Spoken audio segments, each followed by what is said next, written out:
ఆంధ్రప్రదేశ్ రాష్ట్రంలోని కౌలు రైతులకైతే గుడ్ న్యూస్ అండి. ప్రభుత్వం తాజాగా ఎవరైతే రైతులు పంటలు పండిస్తున్నారో తమ పంటల వివరాలను రైతు భరోసా కేంద్రాలకు వెళ్లి ఈ క్రాప్ వెబ్సైట్ లో తమ వివరాలను నమోదు చేయించుకోవాలని, అలా చేయించుకున్న వారికి రైతు భరోసా అలాగే పంటలకు బీమా, ఒకవేళ పంటలకు ఏదైనా నష్టం జరిగితే నష్టపరిహారం, తక్కువ వడ్డీకి రుణాలు తదితర ప్రభుత్వ పథకాలు అయితే పొందుతారని, రైతులు పండించే పంటలను తప్పకుండా ఈ క్రాప్ లో నమోదు చేయించుకోవాలని ప్రభుత్వం అయితే తెలియజేసింది. ఆ వివరాలను కూడా నేను మీకు తెలియజేయడం కూడా జరిగింది. అయితే తాజాగా మనకు అందుతున్నటువంటి సమాచారం ప్రకారం ఈ క్రాప్ లో పంటల నమోదు చేసేటప్పుడు ఎవరైతే వాస్తవంగా పంటలను పండిస్తున్నారో వారి వివరాలను మాత్రమే నమోదు చేయాలని, ఒకవేళ యజమానుల నుంచి భూములు కౌలుకు తీసుకుని కౌలు రైతులు పండించినట్లయితే వారి వివరాలనే ఈ క్రాప్ లో నమోదు చేయాలంటూ కూడా ప్రభుత్వం తాజాగా ఉత్తర్వులు అయితే జారీ చేసింది. భూముల వాస్తవ సాగుదారులతో మాత్రమే ఈ క్రాప్ ను నమోదు చేయాలని వ్యవసాయ శాఖ ముఖ్య కార్యదర్శి బూడితి రాజశేఖర్ గారైతే ఆదేశించారండి. మంగళగిరిలోని వ్యవసాయ శాఖ కార్యాలయంలో రాష్ట్రంలోని అన్ని వ్యవసాయ శాఖలకు సంబంధించిన అధికారులకు ఈ క్రాప్ పై అవగాహన కార్యక్రమాన్ని నిర్వహించారు.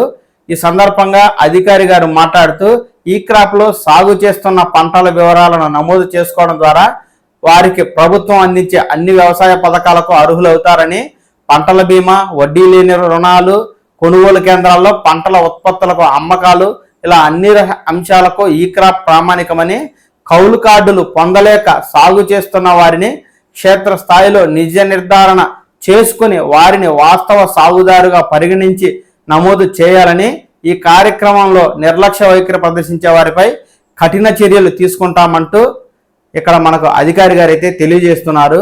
ఎందుకంటే ప్రభుత్వం రాష్ట్ర వ్యాప్తంగా ఉన్నటువంటి 10 లక్షల మంది కౌలు రైతులకు ఈ మేరకు గుర్తింపు కార్డులు ఇవ్వడానికైతే నిర్ణయం తీసుకుని ఈ మేరకు ఎవరు కౌలుదారులు అనే విషయంపై అధికారులు అయితే సమాచారాన్ని సేకరిస్తూ ఉన్నారండి. ఇదే క్రమంలో ఈ క్రాప్ చేసుకునేటప్పుడు భూ యజమానులు తమ పేర్లను నమోదు చేసుకోకుండా ఎవరైతే పంట సాగు చేస్తున్నాడో నిజమైనటువంటి కౌలుదారు రైతులు కనుక ఉంటే వారి పేర్లే ఈ క్రాప్ లో నమోదు చేయాలని ప్రభుత్వం అయితే స్పష్టంగా ఉత్తర్వులు అయితే జారీ చేసింది. ఈ విధంగా నమోదు చేయించుకున్న కౌలు రైతులకి ఈ ప్రభుత్వం రైతు భరోసా ద్వారా 20,000 రూపాయలు, అలాగే పంట నష్టపోయినట్లయితే పంట నష్ట పరిహారం, తక్కువ వడ్డీకి రుణాలు తదితర ప్రభుత్వ ప్రోత్సాహకాలైతే కౌలు రైతులకు అందే విధంగా చర్యలు తీసుకోవడంలో భాగంగానే ఈ క్రాప్ లో ఎవరైతే వాస్తవంగా సాగు చేస్తూ ఉన్న రైతులు ఉంటారో అలాంటి కౌలు రైతుల పేర్లే నమోదు చేయాలని ప్రభుత్వం అయితే నిర్ణయం తీసుకోవడం జరిగింది. ఈ మేరకు కౌలు రైతుల వివరాలపై ఒక స్పష్టత వచ్చి వారిని గుర్తించి గుర్తింపు కార్డులు ఇచ్చి ఆపై ప్రభుత్వ పథకాలు పొందేందుకు సులభతరంగా మార్గాన్ని సుగమం అయితే చేస్తూ ఉంది.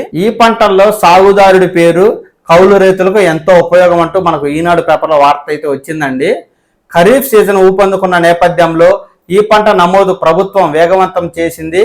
వాస్తవంగా సాగు చేస్తున్న వారి పేర్లనే రికార్డులు చేయాలని వ్యవసాయ శాఖ ఉన్నతాధికారులు క్షేత్రస్థాయి యంత్రాంగానికి నిర్దేశం చేశారు. ఇప్పటి వరకు భూ యజమాని ఒప్పుకుంటేనే పంట సాగుదారుడి పేరు కింద కౌలు రైతుకు పేరు చేరేది. ఈసారి ఆ పరిస్థితి లేదు. పంట నష్టపోయిన బీమా, పెట్టుబడి రాయితీ సాగుదారుడికే దక్కాలని ప్రభుత్వం స్పష్టంగా ఆదేశించింది. ఈ నమోదు కార్యక్రమం సెప్టెంబర్ 15 వరకు చేయాలని, ఇందులో అందరి రైతుల వివరాలను పొందుపరచాలంటూ ఈ మేరకు ప్రభుత్వం అయితే అధికారులకు లక్ష్యాన్ని నిర్దేశించింది. పంట సాగు చేసిన కౌలుదారుడికి 11 నెలల వరకు పంటపై హక్కు ఉంటుంది. అందుకే వాస్తవ సాగుదారుడి పేరు నమోదు చేయాలని రాష్ట్ర ప్రభుత్వం అయితే అధికారులకు తెలియజేసింది. క్షేత్ర స్థాయిలో ప్రతి పొలం వద్దకు గ్రామ వ్యవసాయ సహాయకులు వెళ్లి జియో కోఆర్డినేటర్ తో ఆధారంగా ఈ పంట నమోదు చేయాల్సింది. ఈసారి పంట నమోదు పక్కాగా చేయాలన్న లక్ష్యంతో అధికారులు జాగ్రత్తలు తీసుకుని జిల్లా వ్యవసాయ అధికారి తెలియజేస్తూ ఉన్నారు.